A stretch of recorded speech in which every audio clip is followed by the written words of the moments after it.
Excuse me. In just a moment, the funeral service will begin. But before it does, I'd like to ask that if you have a cell phone on you, if you wouldn't mind turning that off or setting it to silent, it'd be appreciated if it's not heard during the funeral service. Thank you.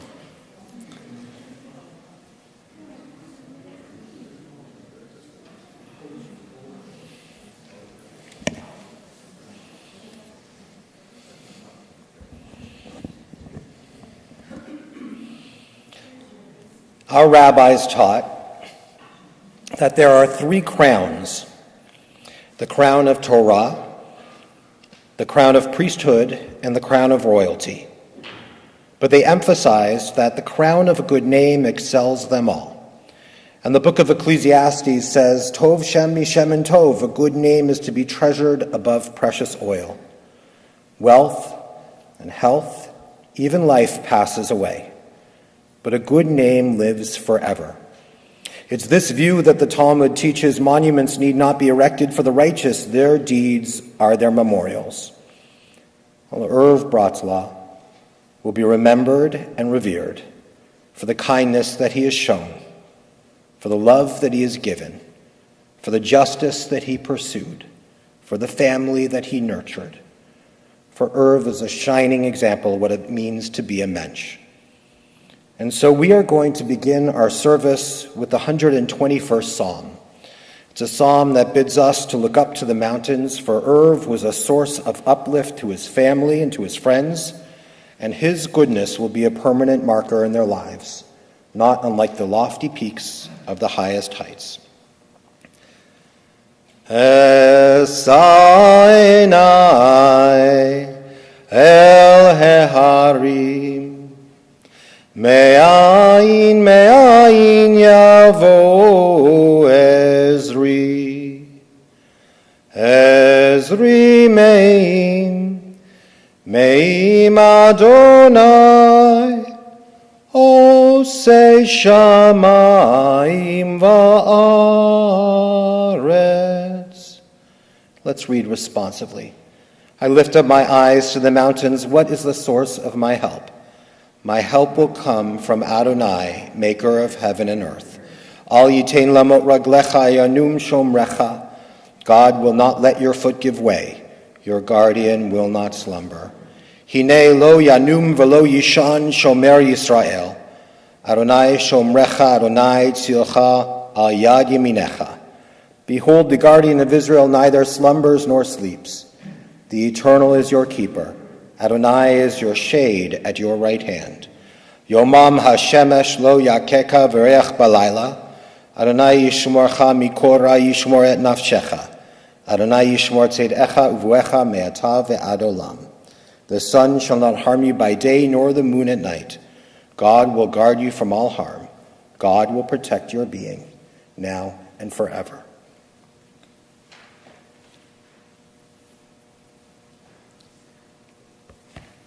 Mourning is the price we pay for having the courage to love others.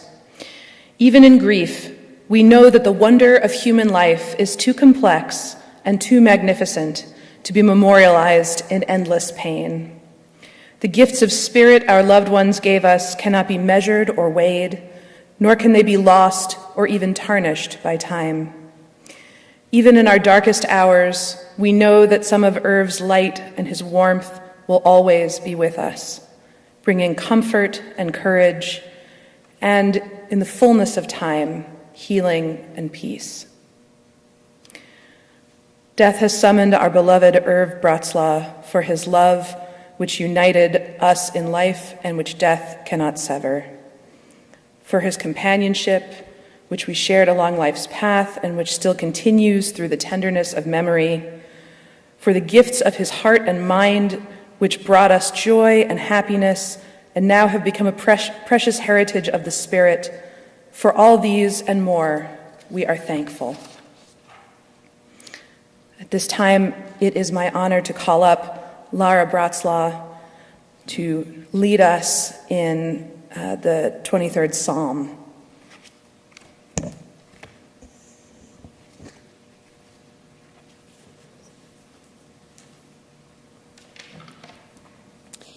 מזמולך תביר, אדוני רואי לא אכזר, בנודש ירביצני, על מי מנוחות ינעלני, בנודש ירביצני, על מי מנוחות ינעלני.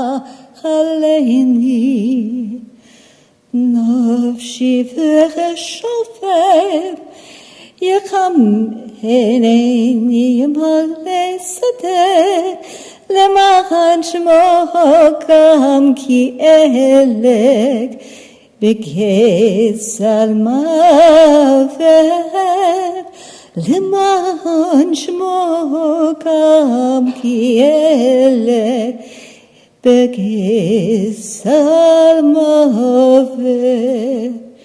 לא ירא רע כי אתה עמתי, שבך ומשענתך המה ינחמוני. תהרוג לפני שולחן נגד צוהרי, תהרוג לפני שולחן נגד צוהרי. דשנת ושמן ושמן ראשי, כוסי וירח טוב וחסד, ופון כל ימי חיי, ושבתי בבית אדוני לאורך יומי.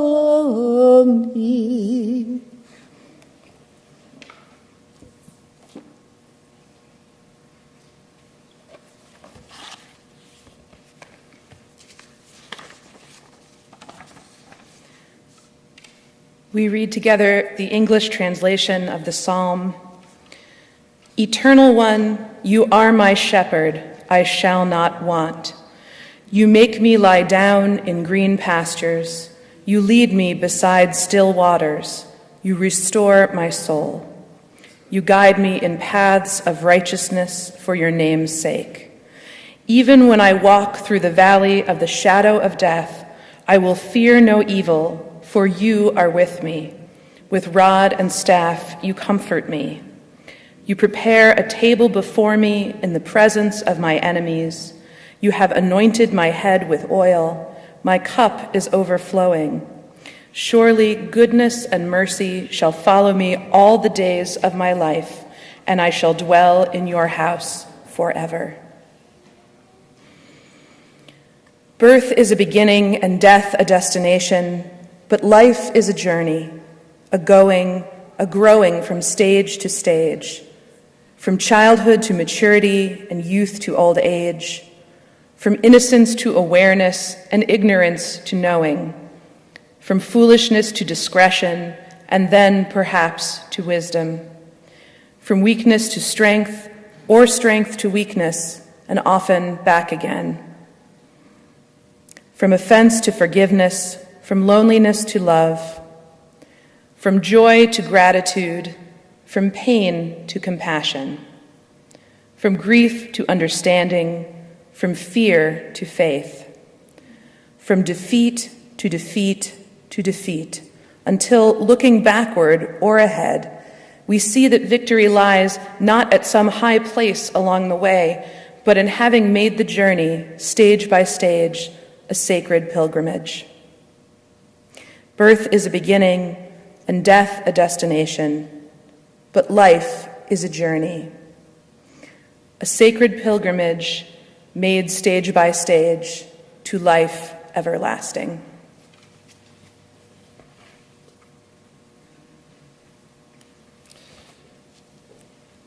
I have a favorite story from our tradition about a great debate among the trees as to who would be the tree that would rule them all. And the rabbis, who were keen observers of nature, they wrote this beautiful story in which they went from tree to tree. First, they went to a giant oak tree, and they said to the oak tree, "We've noticed that as the wind blows through your leaves, that you make a tremendous amount of noise. Why is that?" And they said, "Well, that's the only way that I should be known, is by the noise of my leaves." And so they went then to a humble apple tree, and they noticed that as the wind blew through the leaves of the apple tree, that it made very little noise. And so the rabbis asked, "Why, humble apple tree, when the wind blows through your leaves, are you so silent?" And the apple tree said, "I am silent because my fruit is what testifies to my goodness." Now I know that Irv wasn't necessarily silent. He could tell a good story and a good joke, and that he pursued justice in this world with all of his heart and mind. But most certainly, the fruit of Irv's life are his children, his friends, those who he's connected to, and we see that goodness from generation to generation. And so it is an honor now to call upon his dear son Dan, who is going to share loving reminiscences of his father.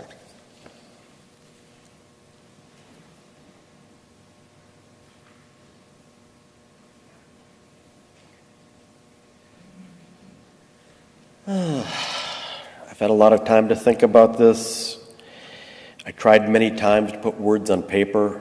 I came up with topics. I have a tough act to follow. I never sing in public because people hear my wife sing. My father was a master storyteller, and I can only hope to maybe do him justice a little bit by sharing some words, some stories, some little snippets of his life. We as a family sat with the rabbi yesterday afternoon trying to tell him my father's life story, his biography. We were perhaps 2.5 hours in. We had covered maybe a third of his life. So there is no way a full and complete life for which we are so grateful that I can possibly take you from start to finish. But it was indeed a full and complete life. My father was born in 1929 in Buffalo, New York, and it was a time. It was the end of the Roaring '20s. It was the cusp of the Great Depression, and all these events shaped his life greatly. But to tell his life story, I have to begin with his father's life. My grandfather, Sam Shlomo, did I say it right? Shlomo Brotslaw, was born in Tolchin, Belarus, and as a 15-year-old boy was sent off by his family to America with a steamer ticket sewn into his clothes, just a tiny bit of money, a handwritten address of one relative in Buffalo, New York. On foot, he made his way across Europe. He was, I think, mugged and assaulted along the way. He lost the address of his relatives in Buffalo, but somehow he made it to the port, got onto the ship with a second-class ticket, made it to America in 1910, somehow made it to Buffalo, started knocking on doors, looking for number 8 something street. There was no, obviously, Google search. There was no yellow page, no phone book to look it up. But somehow he managed to reconnect with his family and begin his life in America, a typical immigrant story. My father was blessed with 2 sisters, one, Adele, about 10 years his elder, who really acted in life as a second mother to him. And my cousin Richard, I think, is going to tell us more about that as the service progresses. But his family lived really a very simple life. His father peddled vegetables, but he was blessed with a long lifespan of 90 years. And I can still recall my grandfather's funeral, Pesach 1985. And much like my father, he had outlived most of his peers, his colleagues, and it was a relatively small event. But my father was eternally grateful to to his father, the lucky one who made it to America. His relatives, sadly, most perished in the Holocaust.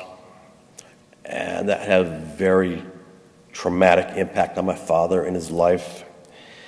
And in fact, as we come to modern times, my father was really consumed with studying the Holocaust, but not maybe the aspects that most of us think about. He looked at it from an economic perspective. What led up to the Holocaust, the things that happened in Germany. And as an economist, he saw parallels to what's happening in our country today. And as you know, he wore his beliefs on his sleeves, and he had great trepidation for the future of our country. And he could never understand how other people could not see things from the perspective he saw it. And that really troubled him greatly. But now it's our job to carry that forward. So other topics I want to highlight: as my father grew up, he was blessed with 3 best friends that he actually met in kindergarten, my mother tells me, and they spent their really entire lives together. I think I know more about his best friends than I know about mine. But his friends, Lenny Schwegler, Myron Siegel, and Shelley Hurwitz, they all became attorneys, but their parents also were very kind to my father. My mother tells us the story of, I think it was Shelley's mother, fed him chocolate cake on a regular basis. It nourished him and helped nurture him as he grew. But the 3 young men went on to the University of 4 young men went to the University of Buffalo together. But before they did that, they went on an adventure, which my father loved to tell the story of how upon graduating high school, they hitchhiked cross country to Los Angeles. I can't imagine that. But somehow they made it to LA, they made it back. He told stories about kind families who took them hundreds of miles in their vehicle. Parents, don't let your kids do this. Sorry. My father met my mother, I believe, in 1947, am I correct? At a temple dance in Crystal Beach outside of Buffalo. And everything I'm sharing with you today, please come to the Shiva. Please ask my mother questions. She knows these stories so much better than I. But one thing my father, he always talked about having many girlfriends, but there really was only one woman for him his entire life. But one thing he did share occasionally, and my mother reminded me, he danced with Miss America, Bess Meyerson. She was Miss America in 1945, the first and only Jewish Miss America. She also was 5'10", so it probably was an interesting dance, but it was a different time. My father's next big adventure in life was transitioning from getting a degree in psychology at the University of Buffalo to studying economics in Madison. And that was a huge transition in his life. I guess the story goes, faculty members from Wisconsin who were in Buffalo and had a great influence on him, encouraged him to come here. And that obviously had a huge, huge impact on his life. As my mother said, when he came to Madison, he thought he had died and gone to heaven. Except when he came to Madison, he had no money in his pocket. He was virtually a pauper, and he survived somehow his first semester by eating 1 big meal a day of pancakes at Mickey's Dairy Bar, probably for a dime or a quarter. But my parents' courtship continued for 5 years, sometimes remotely, sometimes together. They've been, as a couple, together since 1947. My mother was 14 years old. Probably a relationship not widely accepted today, but it worked. It really worked. My father received a master's degree from Madison, entered the Army. Their parents got married in 1953. Together they went to Texas, where he served. And after he was enlisted in the Army, he was offered a naval commission. And I think one of the great regrets of his life was that the Army could not coordinate his release so he could become a naval officer. But if some of you recall, there's a famous episode of MASH where Radar O'Reilly became a corporal captain for a day. It was an officers' club instantaneous commission. My father was a corporal lieutenant for a day or two. We have pictures of him with lieutenant's bars for the commission he could never truly obtain. And he has actually a framed picture of his commission. But after leaving the Army, he returned to Madison, received his PhD in economics, moved to New York State to Albany, closer to family, where he worked as an organizer for the Paper Makers and Pulp Makers Union, I believe it was called, for several years. My sister came along in 1957. I joined the mix in 1960. Losing his job in an internal political battle within the union created the opportunity for him to come back to Wisconsin, join University Extension, where he had a long and fruitful 30-some-year career. Along the way, many of you know he was active in politics, social causes, social justice, civil rights movement. I could go on, but I won't because we just don't have the time to cover every topic. My father had many diverse interests, which I need to talk about a little bit, one of which were cars. He wasn't a mechanic. He didn't rebuild cars. He didn't race cars. He loved cars. If you ask me what cars did he own, the simple answer is one of everything. Not only did he know what every car he owned, every car his family members owned, he knew every car you owned and its history. Sitting in his garage is a beloved Mazda Miata, I think 1989 model year, 16,000 miles on the odometer. It looks like it's still sitting in the showroom. So if some of you come back for this Shiva, I invite you to sit in the cockpit and savor his beloved vehicle. My father also loved writing. Well, he had interest started with running when really jogging wasn't much of an event. Over time, he transitioned to bike riding, and he rode his beloved racing bike throughout Wisconsin on many trails throughout the state. Over time, he gave up road riding and switched to an exercise bike, and he rode that bicycle on his second-floor loft until the week he died. So for that, we are quite grateful. Other parts of his life that's very important to me. In 1992, my parents bought a condo in California, which permitted them to be closer to family, spend their winters near my sister and my growing family. And I think my children have many fond memories of visits to Palm Springs, spending time with their grandparents. And it was not a big condo. It was 2 bedrooms. But if you can imagine myself, my wife, our 4 children squeezed in there, 2 kids sleeping on the floor in my parents' room, 2 kids sleeping on the floor of our room. But it worked. We did it. And those are memories and times I think our kids will always cherish.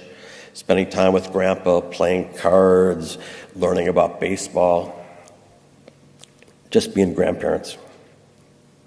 So another topic on my list is baseball. A true passion of my father's, to the point where he is in his coffin. Beside him sits his beloved Brewers hat. But his love of baseball started in Buffalo. He and his friends attended Offerman Stadium to watch his beloved Buffalo Bisons play. And we think he actually saw Jackie Robinson play in 1947. And when I quizzed my father about this, he said, "You know what? I don't remember, because for us it wasn't that big a deal. Integration was commonplace." And he was, I think when he entered the Army, he and my mother were shocked to learn that life was different in other parts of the country. Moving to Milwaukee, the Brewers became near and dear to him. Spent many memorable days at the ballpark, enjoying the World Series. And perhaps it's prophetic that his final day was also the Brewers in the final inning. Things faded away quickly and suddenly. So I think I'll stop here because I know others have much to share. But our father taught us many things about life, how to live, how to treat other people, how to love family, how to be a person, how to be a mensch. And we'll try to carry that forward as best we can, Dad. Thank you.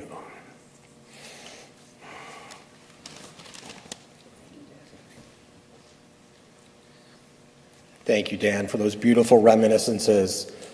And unlike the Brewers who fell short this year, I don't imagine that your dad ever fell short. And he was always really striving for a world that was better. Now it's a privilege to call upon Murray, his dear brother-in-law.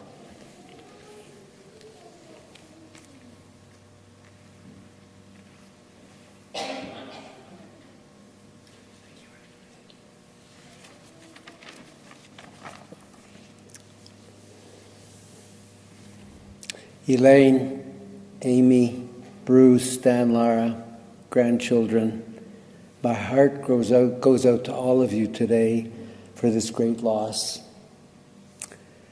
I also feel this because of the long family and friend relationship I enjoyed with Irv. Irv first came into my life when I was courting Judy, Elaine's baby sister, over 60 years ago. Yes, that's correct. More than 6 decades ago. We never lived in the same city, but our kinship was fostered by frequent visits to each other's homes, our cottage, and family simchas. It was not hard to get to know this man, a man with strong convictions in so many spheres of life, and a person always ready to engage you in discussions or sometimes arguments. I remember these encounters discussing such diverse topics as American politics, foreign affairs, jogging, cycling, the Brewers or the Jays, and even medicine, my field, where Irv granted me no concessions. Could anyone not look back with fond memories on such interactions? But let me tell you of the legacy that Irv has left for me, and the legacy that our world today so sorely needs to adopt. As I said, Irv was a man with very strong opinions and convictions, and was always ready to expound his views. However, he was always polite, listened to opposing views with respect, and never demeaned his opposition personally. An opponent's arguments could be vigorously challenged, but an opponent was never personally demeaned. So as Irv and I often disagreed on substance, it never impacted our friendship and love for each other. Family and friends, this is a legacy so needed in our world today. Interact, be forceful in argument, but respect your opponent. Irv taught me that, for which I'm forever grateful. May his memory be for a blessing and a legacy for all of us.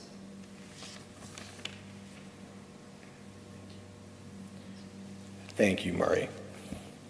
Not only beautiful reminiscences, but really words that we should all be living by. It's now a privilege to call upon Irv's dear daughter, Amy, and his grandchild, Miriam, to step forward.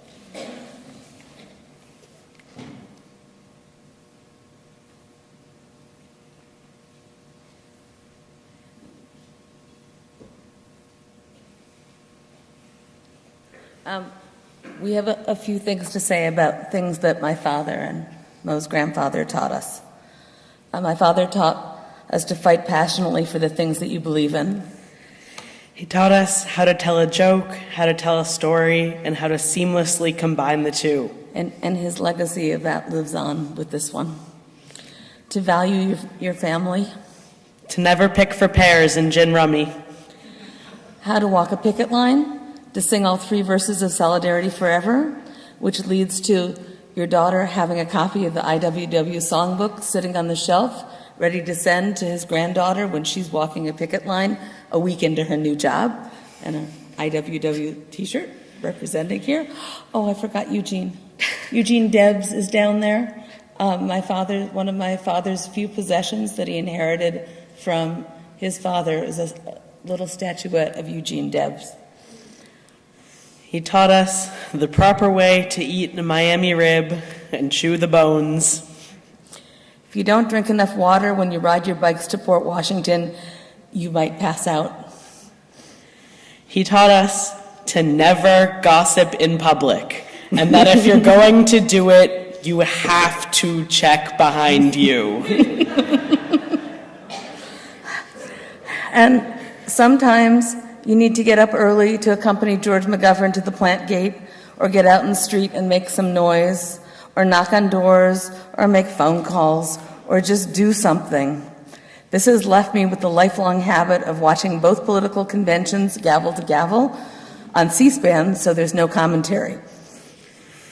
He taught us about the foibles of Mrs. Goldberg and all of the traditional jokes and stories that make the Jewish people who we are.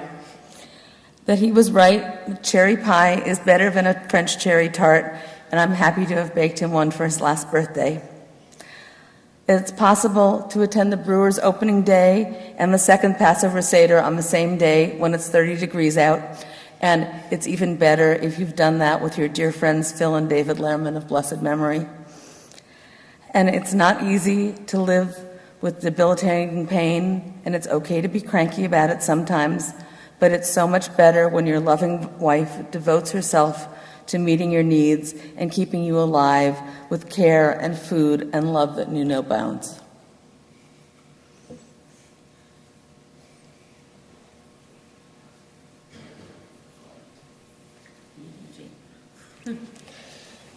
I have Eugene's view right now.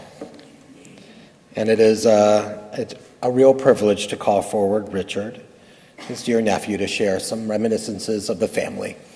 Thank you, Richard.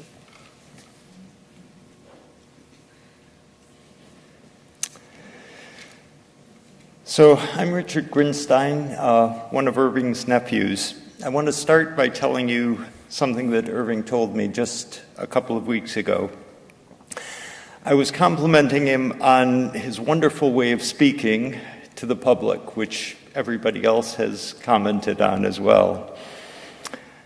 He said, and I might not get this exactly right, but he said once he received a letter from a colleague, a long letter, 12 or 14 pages, single-spaced.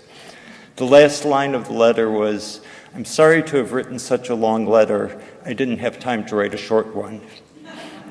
So I will try to honor that and be brief and concise the way he would have liked. My wife Nancy and I share our love for Irving. Nan reminded me just this morning how deeply impressed she always was with his kindness, his compassion, and his deeply held values, the qualities that everyone here who knew him would agree made him a true mensch, which is a word I think all of us agree fits him perfectly. So my Uncle Irving was my mother's baby brother. She loved him dearly, bossed him around, and the feeling, especially the love, was clearly mutual. Even if she sometimes seemed exasperated by something he said or did, there was always a twinkle in her eye if she would make any sort of complaint. Their love for each other was based, of course, primarily on their mutual love of baseball. I can picture them, and I think there's a picture actually in the photographs of them at my mother's house at the kitchen table with their heads together talking about the arcane details of the game. Although I didn't share their deep interest in baseball, that never stopped Irv from sharing the latest news from the world of the game every single time we spoke. He assumed that his sister would have made sure that I was fully aware of every detail of the entire history of baseball, along with the current status of the game, especially the Brewers and the Tigers. I do know 2 teams. That's about all I know. When I was growing up, Irvin E. Lane would visit us every summer at our place in upstate New York, in Salem, New York.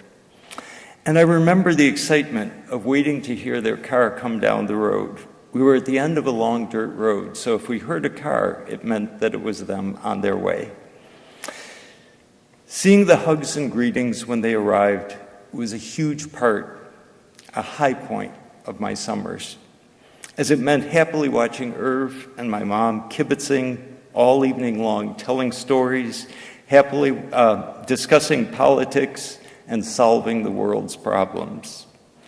Those discussions that I observed helped shape the person that I am, and I know I'm a better person, as we all are, for having had that time with the two of them.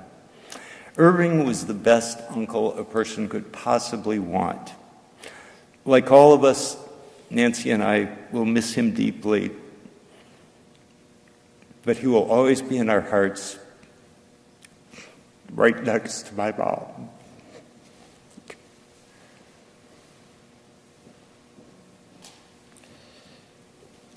Thank you, Richard, and thank you to all of you for such beautiful, beautiful memories of Irv.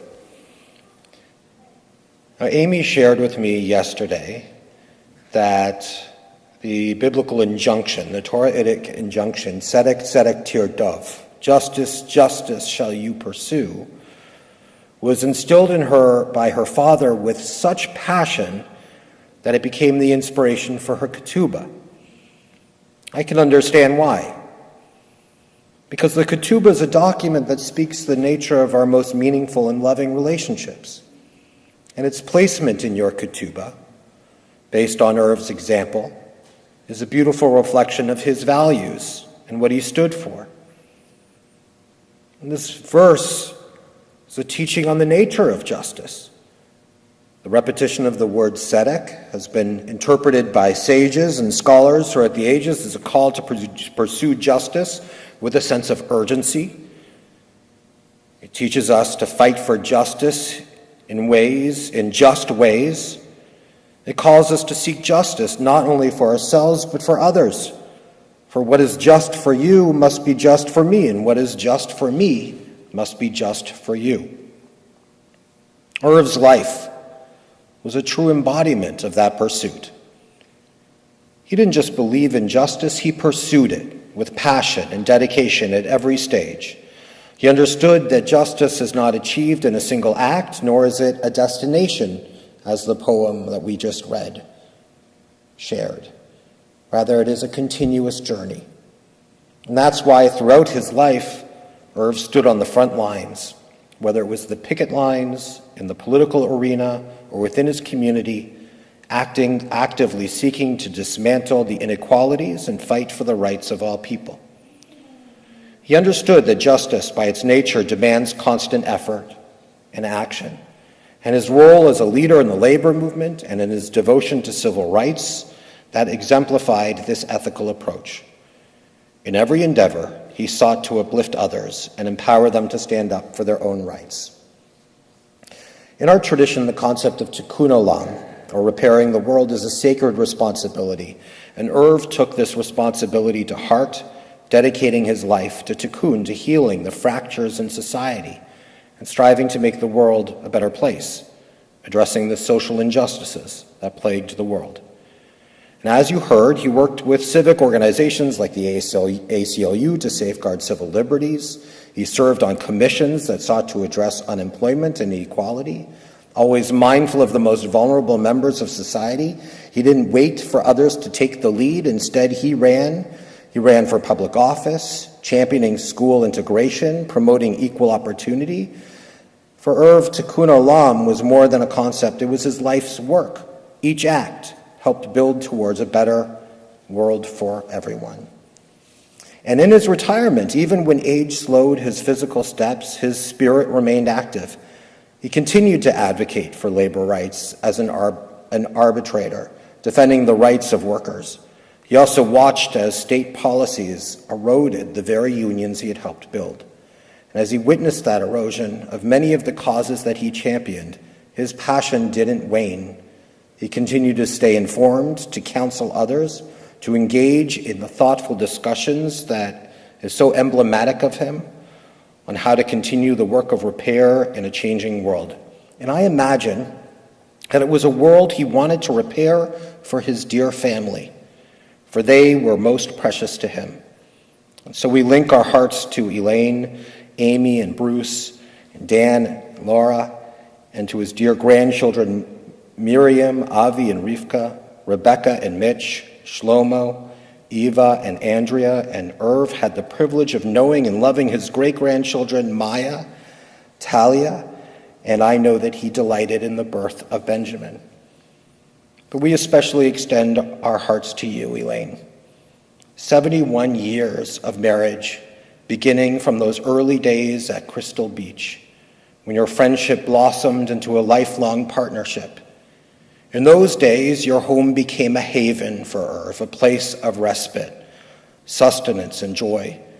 And you remember well those Shabbats together when he would come over to enjoy not only the presence of your parents and you, but the sweetness of your mother's baking, the lemon meringue pies.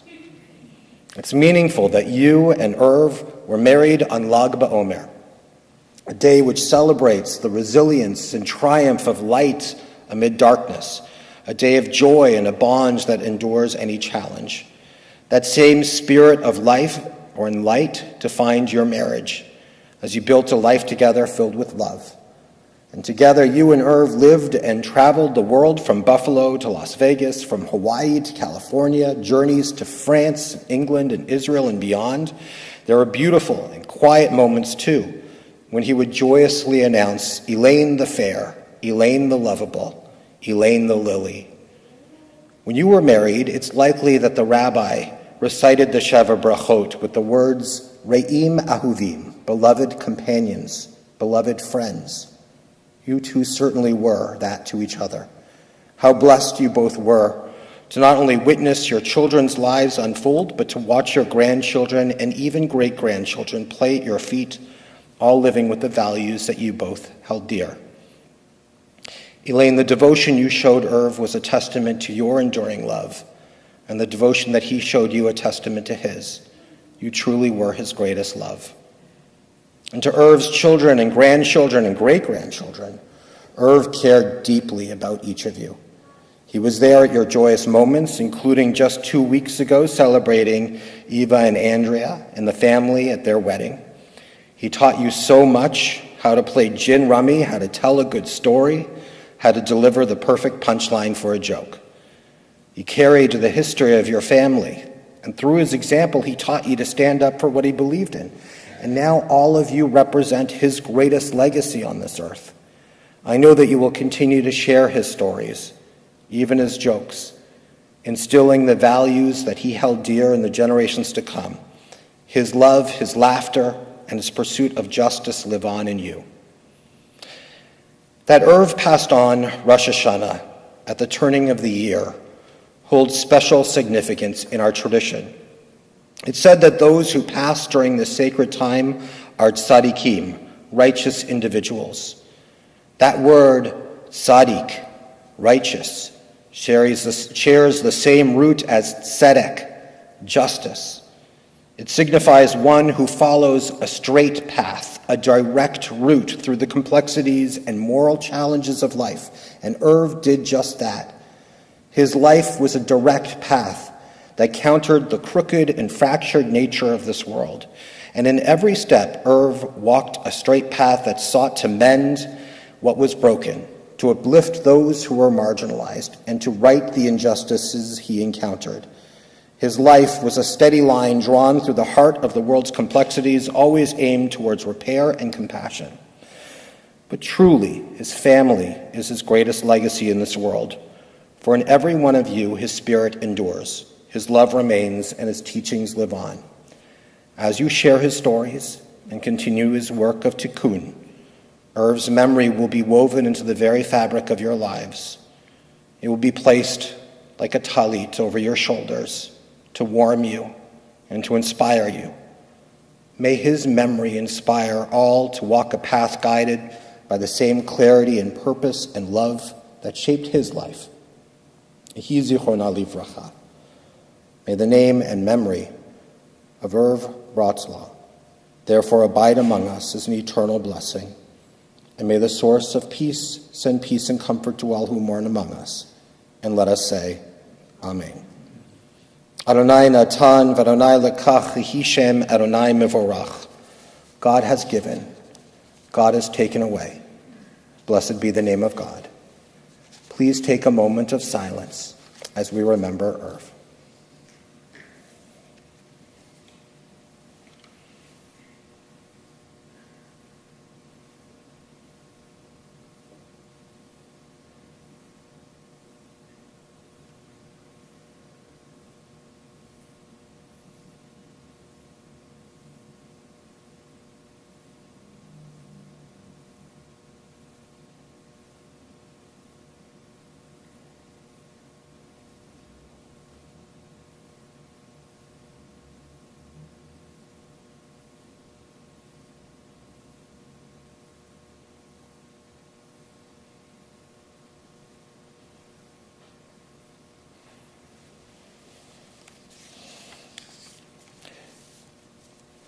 It is now a great privilege to call upon Erev Maharat, Irv's great niece, Sophie Freudenstein, to step forward as she is about to recite El Malei Rachamim. May the memory of Irv Brotslaw endure among us as a blessing. In your own time, O God, when we too are called to enter eternity, may we leave this life secure in the faith that in your light we shall see light. In life and in death we cannot go where you are not, and where you are, hope endures. Sustained by this assurance, we invoke your name, Almighty God. Please rise now for El Malei Rachamim.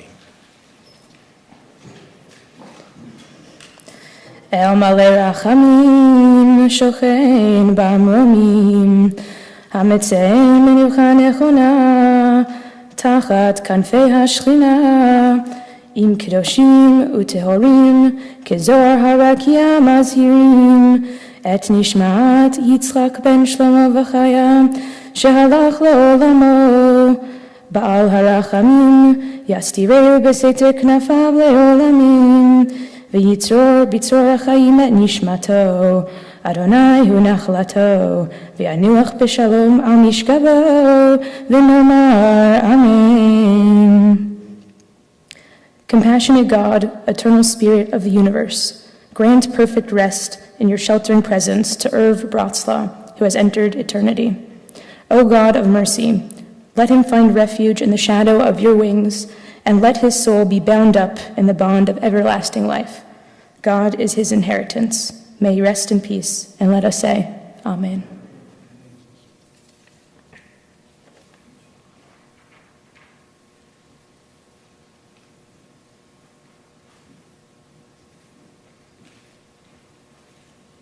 At this time, we'll be proceeding to Mount Zion Cemetery. For those of you that are not sure how to get there, we do have directions. They'll take you to Mount Zion and then back to Congregation Shalom, where the family has invited you to join them for a meal of consolation, immediately following the burial. The family also gather at Elaine's home on the 8th, 9th, and 10th from 5:30 to 7:30 p.m. So this time I could please ask the pallbearers to step forward and ask that you remain standing as the casket is taken from the sanctuary. We'll proceed to Mount Zion Cemetery.